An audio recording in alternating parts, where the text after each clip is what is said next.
Hi everybody, my name is Francesca and I am the founder and managing director of an organisation called Love the Oceans, and I'm doing a speed talk today to the ABC conference about our cetacean research, specifically our humpback whale research. So I'm just going to share with you my screen so I can take you through a few slides. So as I said, we're Love the Oceans. We're based in Mozambique. We're a non-profit marine conservation organisation. Our mission is to establish a marine protected area here. So everything we do is kind of aiming towards that, and humpback whale research is part of that.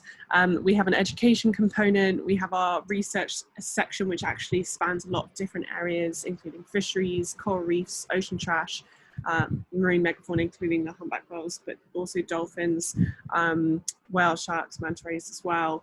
And we have an ocean trash section as well, which we work on. Each of that, we're basically using that data to inform legislation change, combined with the education section to create a locally managed marine area. And then we have our sustainability section as well, which is about developing alternative livelihoods to relieve pressure on the oceans, alternative livelihoods to unsustainable fishing.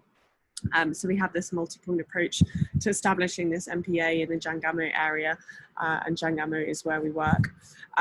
So our cetacean surveys in particular, we're looking at 3 different species. So we're looking at your humpback whales, but we're also looking, and we predominantly do study humpback whales, and this talk is more about that.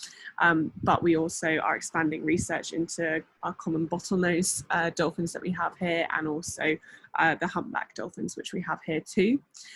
So the reasons that we're doing that is because we are the only NGO working on this in the Jangamo area. There aren't any other kind of charities or marine organizations doing this kind of research.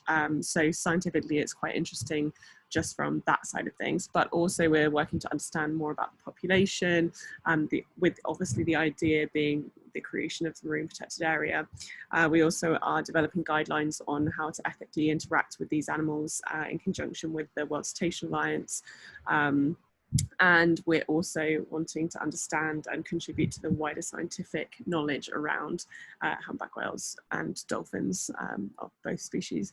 So our actual research that we're physically doing, we're building photo ID logs. So obviously that's the tail fluke of the humpback whales, to understand a bit more about the population here. And we're also recording surface behavior, pod formation, location, the heading, where they're off to, and also calf presence too. And then we're also doing bioacoustics, hence taking part in this conference.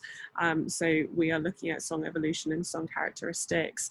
So we're looking at how the song changes between seasons, and also cultural transition as well, transmission.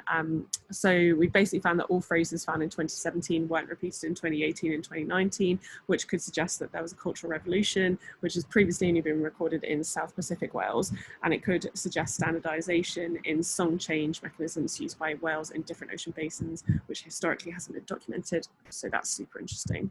In terms of where we're going, we're expanding our dolphin research for more consistency, with potential to study bioacoustics of the dolphins, and that also ties in with the MPA creation, being able to prove that this area is used for different activities by the dolphins according to the noises that they're making.